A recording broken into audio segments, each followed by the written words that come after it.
warahmatullahi wabarakatuh. Perkenalkan, nama saya Sasafina Mahawari dari kelas 5C Kemangi. Hari ini saya ingin menceritakan tentang kisah perjalanan Nabi Idris alaihissalam ke surga dan neraka. Nabi Idris alaihissalam adalah nabi yang tekun beribadah, rajin berpuasa, serta tidak pernah melupakan Allah SWT. Ketaatannya membuat malaikat Israel ingin menemuinya. Atas izin Allah SWT, malaikat Israel pun menemui Nabi Idris alaihissalam dengan menyamar sebagai manusia. Malaikat Israel membawakan makanan dan minuman dari surga. Mereka bertemu saat Nabi Idris alaihissalam berbuka puasa. Beliau bersyukur mendapatkan rezeki yang tak terduga. Keesokan harinya, Nabi Idris alaihissalam berjalan-jalan bersama lelaki yang baru saja dikenalnya kemarin itu. Ketika mereka tiba di sebuah kebun dan Nabi Idris alaihissalam meminta izin untuk memetik buah-buahan di sana, malaikat Israel menolaknya. Nabi Idris alaihissalam mencurigai lelaki itu bukanlah manusia biasa. Dia pun memberanikan diri bertanya, "Siapakah engkau sebenarnya?" "Aku adalah Israel," jawabnya. Nabi Idris alaihissalam sangat terkejut, lalu bertanya lagi, "Apakah kamu ingin mencabut nyawaku?" Malaikat Israel lalu menjawab bahwa ia hanya ingin menemuinya. Nabi Idris alaihissalam pun lega, namun terbersit keinginannya yang dikatakannya kepada malaikat Israel. "Wahai Israel, dapatkah engkau mencabut nyawaku? Aku ingin tahu sakitnya sakaratul maut agar aku dapat meningkatkan iman dan ibadahku. Setelah itu, hidupkan aku lagi," pintanya. Atas izin Allah Subhanahu wa Ta'ala, Israel pun mencabut nyawa Nabi Idris alaihissalam. Allahu Akbar. Nabi Idris alaihissalam merasakan sakitnya sakaratul maut. Kulitnya rasanya jauh lebih sakit, disayat-sayat dan dikupas, bahkan ribuan kali sakitnya. Malaikat Israel merasa sedih hingga menangis ketika nyawa Nabi Idris alaihissalam terlepas dari tubuhnya. Dia pun memohon kepada Allah SWT agar mengembalikan nyawa Nabi Idris alaihissalam. Allah SWT mengabulkan permohonannya. Beliau menyadari betapa sakitnya sakaratul maut, lalu memohon satu hal lagi kepada malaikat Israel. "Wahai Israel, aku ingin sekali mengetahui seperti apa siksa neraka itu.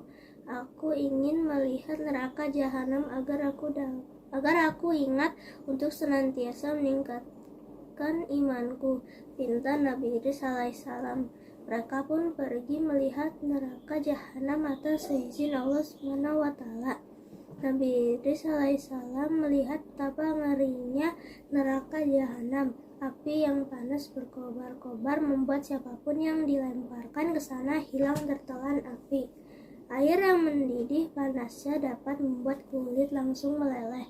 Bahkan binatang-binatang yang mengerikan dan berbisa seperti kalajengking dan ular juga ada di sana, siap memangsa siapa saja yang memasukinya. Setelah dari neraka, Nabi Idris alaihissalam memohon agar malaikat Israel memohonkan kepada Allah SWT untuk melihat surga. "Aku berharap dapat meningkatkan amalan dan takwaku agar bisa menjadi ahli surga," ucap Nabi Idris alaihissalam. Allah SWT mengabulkan permintaannya lagi. Namun Allah Subhanahu wa Ta'ala mengizinkan mereka melihat sampai pintu surga. Sampai di pintu surga, Nabi Idris alaihissalam sudah merasakan bagaimana damainya kehidupan surga. Surga sangat nyaman, indah, dan menyenangkan. Keindahan surga tidak dapat ditemukan di dunia. Nabi Idris alaihissalam pun kembali memohon untuk masuk surga. Untuk kesekian kalinya, Allah Subhanahu wa Ta'ala mengabulkan permohonan Nabi Idris alaihissalam.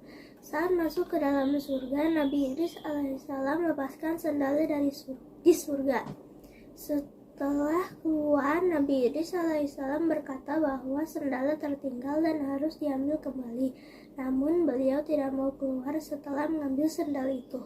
Akhirnya setelah memohon kepada Allah SWT untuk diizinkan untuk tinggal di surga, Nabi Idris alaihissalam pun diizinkan tinggal di sana dan menjadi salah satu ahli surga.